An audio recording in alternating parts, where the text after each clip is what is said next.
Hello everyone. రీసెంట్గా పవన్ కళ్యాణ్ గారు రాజోలు వెళ్ళిన సంగతి తెలిసిందే. అయితే ఇప్పుడు అక్కడ ఒక వ్యక్తి అనుమానాస్పదంగా పవన్ కళ్యాణ్ గారి వైపు చూసే విధానం కావచ్చు, అనుమానాలు వ్యక్తం చేస్తున్నారు. అంటే పవన్ కళ్యాణ్ గారి ప్రాణాలకు కావచ్చు ఏమైనా హాని చేసే అవకాశం ఉందన్నట్లు కూడా ఒక వార్త అయితే ఇప్పుడు సోషల్ మీడియాలో చక్కర్లు కొడుతుంది.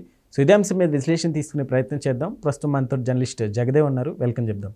Hello sir. Hi Jagir. Sir, ఇప్పుడు పవన్ కళ్యాణ్ గారి ప్రాణాలకు ముప్పు ఉందంటూ ఒక వార్త అయితే సర్క్యులేట్ అవుతుంది ఫుల్గా, ఏం చెప్తారు? యాక్చువల్గా పవన్ కళ్యాణ్ గారికి ఈ విధమైన థ్రెట్ ఉంది అని ఎలక్షన్స్ ముందు కూడా కొన్ని వార్తలు వినిపించాయి.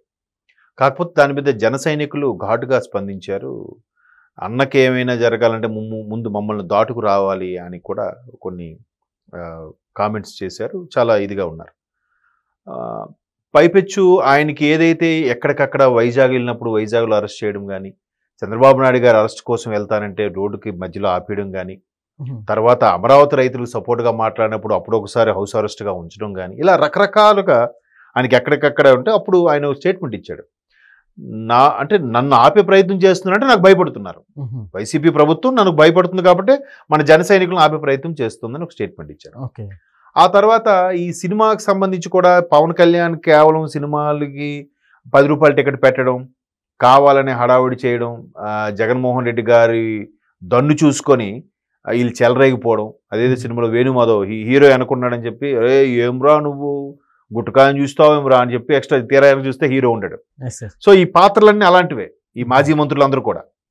సో వెనక జగన్మోహన్ రెడ్డి ఉన్నాడు, నెక్స్ట్ 30 ఏళ్ళ వరకు ఆయనే ముఖ్యమంత్రి, మాకు తిరుగులేదు అనుకున్న ప్రవర్తించిన వాళ్ళందరూ ఆ కమెడియన్ వేణుమాధవ్ లాగా సైలెంట్ అయిపోతున్నారు ఇప్పుడు. సో ఇక్కడ కూడా ఏదైతే అలా బిహేవ్ చేసి మాట్లాడారో వాళ్ళందరికీ దృష్టిలో పెట్టుకుని పవన్ కళ్యాణ్ ఒక స్టేట్మెంట్ ఇచ్చారు. మన సినిమాలు అది ఆపుతా ఉంటున్నారు. అప్పటికి అదేంటి భీమ్లా నాయక్ వకీల్ సాబ్ సినిమాను 70 కోట్లు కలెక్ట్ చేసిందంట. ఏది 10 రూపాయల టికెట్లకే. మామూలుగా అయితే ఇంకా ఏ పుష్ప రేంజ్ మించిపోయేదేమో, పుష్ప బాహుబలికి. సో అది పవన్ కళ్యాణ్ గారి రేంజ్, అది పక్కన పెడితే. ఇంకా అప్పుడు ఆయన ఏమన్నాడంటే ఒక జన సైనికులు మాట్లాడు, వీళ్ళందరూ ఇలా అంటున్నారు. సో ఏదైతే పవన్ కళ్యాణ్ గారు అప్పుడు మనల్ని ఎవడరా ఆపేదానందో ఆ స్లోగన్ బాగా వెళ్ళిపోయింది. వెళ్ళిపోవడం, ఆ తర్వాత అప్పుడు రాజమండ్రికి హైవే మీద కూడా ఏదో ఒక సభ ఏర్పాటు చేసినప్పుడు కూడా ఇలాగే ఆయనకు థ్రెట్ ఉందనడం. అయితే దీని మీద జన సైనికులతో పాటు mega power star Ram Charan కూడా ఘాటుగా స్పందించారు. బాబాయ్ పవన్ కళ్యాణ్ గారి మీద వస్తున్న వార్తల్లో ఏమాత్రం నిజం లేదు, ఒకవేళ అదేగా నిజమైతే ఎవరైనా ముందు నన్ను దాటుకుని వెళ్లాల్సిందే అని అన్నారు. అంటే అంత ఇష్టం బాబాయ్ అంటే రామ్ చరణ్ కూడా. అయితే అట్లాంటి రామ్ చరణ్ అన్న కూడా పవన్ కళ్యాణ్ గారికి చాలా ఇష్టం, అది చాలా సందర్భాల్లో ప్రూవ్ కూడా అయింది. సో ఇప్పుడు కూడా నిన్న రాజోల సభలో కూడా అంటే ఏం లేదండి, గబ్బర్ సింగ్ సినిమాలో చూసారా, అక్కడ రావు రమేష్ గారు మీటింగ్ పెడితే వెనక నుంచి చెప్పులు విసరడం, గుడ్లు విసరడం లాంటి ప్రక్రియ చేస్తూ ఉంటారు రాజకీయాల్లో కొంతమంది, ఈ పేటీఎం గారు. సో ఇక్కడ కూడా అలాగ ప్లాన్ చేసి ఉండొచ్చు బహుశా, ఆయన థ్రెటనింగ్ వరకు వెళ్ళదు. అలా ప్లాన్ చేసే వాళ్ళు ఎవరైతే ఆయన దగ్గరికి ఏం లేదు, ఇప్పుడు ఆయన వల్ల ఏం జరిగిపోదు, కాకపోతే కొంచెం గందరగోళం అవుతుంది కదా.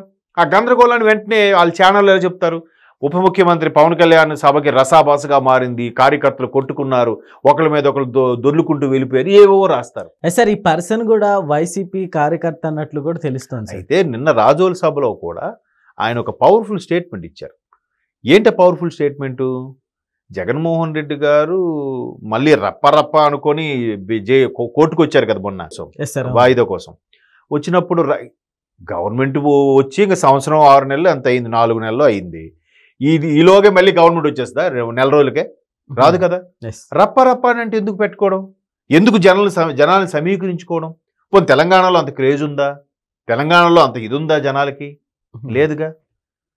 సో ఎంత క్రేజ్గా వచ్చే జనాలకి ఉంటే మీరు ఇక్కడెందుకు, అక్కడే గన్నవరం ఎయిర్పోర్ట్లో రసాబసగా తెచ్చుకోవచ్చు కదా, అక్కడెందుకు తెచ్చుకోలేకపోయారు? సో వీళ్ళందరూ పెయిడ్ ఆర్టిస్టులే. ఈ పెయిడ్ ఆర్టిస్టులు అందరూ వచ్చారు, బాగానే ఉంది. మరి అక్కడ నుంచి రప్ప నెక్స్ట్ గవర్నమెంట్ మాదంటే నెక్స్ట్ గవర్నమెంట్ మీరు ఎలా చెప్తావు గవర్నమెంట్ ఇదని? మొన్న కూడా అలాగే చెప్పారు, అన్ని సర్వేలు మాకే చెప్తున్నాయి, కూటమికి వస్తాయని చెప్పిన సర్వేలన్నీ ట్రాష్, బోటకం, ఐపాక్ టీం మాకే చెప్పింది అని వాళ్ళ సొంత ఛానల్లో కూడా రసాభాసగా రాసేసుకున్నారు. ఏమైంది? తుస్సుమంది.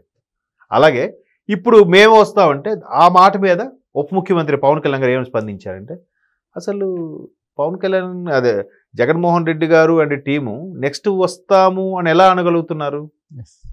ఏ ప్రాతిపదిక మీద చెప్తున్నారు? ఇప్పటికే నాయకులు కరువు. ఒక్కొక్కరు మొన్న గుంటూరు ఎమ్మెల్సీకి కానీ గోదావరి జిల్లా ఎమ్మెల్సీ కానీ అది పోటీ చేయడానికి నాయకుడే లేడు. ఇప్పుడు ఎవరు పోటీ చేస్తారు? ఎవరు ముందుకు వస్తారు? పోనీ గత 5 ఏళ్ళలో గవర్నమెంట్ ఉంది, మేము ఏదో 4 రాళ్ళు వెనకేసుకున్నామంటే అది లేదు.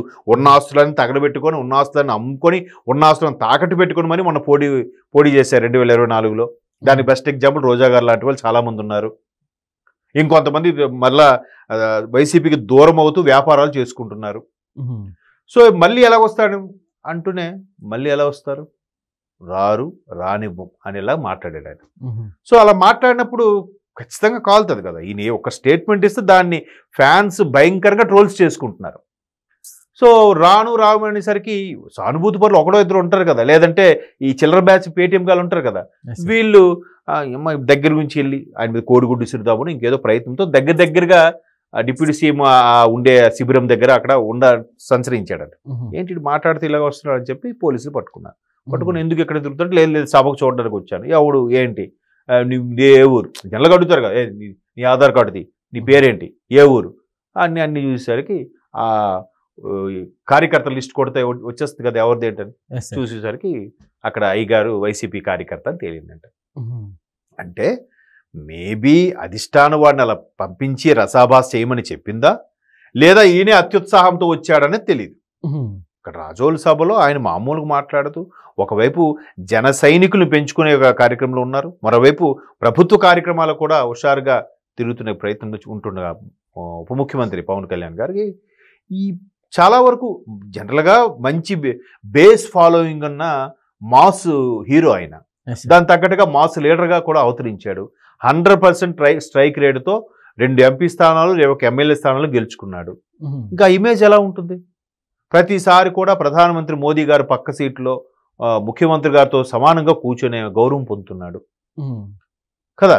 సో ఇటువంటి నేపథ్యంలో పవన్ కళ్యాణ్ గారిని థ్రెటనింగ్ చేయాలంటే సామాన్యుడైనా ఆయన ఏమైనా మాట్లాడితే బెంగళూరు ప్యాలెస్కి పారిపోవడమో విదేశాలకు పారిపోవడం చేస్తున్నాడా? ఎక్కడే ఉంటాడు ఆయన.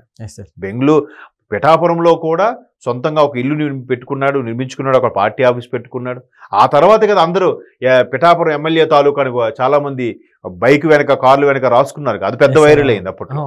సో ఆయనకి ఏదైనా హాని తలపట్టాలని కాన్సెప్ట్ వస్తే ముందు వరుసలో ఆయన ఫ్యాన్సే ఉంటారు, ఒక చట్టం లాగా. తర్వాత Z category something why category ఏదో సెక్యూరిటీ అయితే ఉంటుంది డిప్యూటీ సీఎం కాబట్టి. సో ఇంకే ఆయన భయం ఏముంది? ఒకవేళ ఏమైనా జరిగితే, ఒకవేళ వీళ్ళకి సంబంధం లేకపోయినా వీళ్ళందరూ వైసీపీ మీద విరుచుకుపడరు. కార్యకర్త నాయకుల ఫ్యాన్సే ముందు చెలరైపోతారు కదా. సో అంత థ్రెటనింగ్ అయితే ఉండదు. బట్ ఏదో కోడిగుడ్డు లాంటివి, చెప్పులు లాంటివి విసిరి ఆయన అవమానపరచాల ఉద్దేశంతో వచ్చిన పేటీఎం బ్యాచ్ అయితే అయి ఉండొచ్చు. Okay sir, thank you.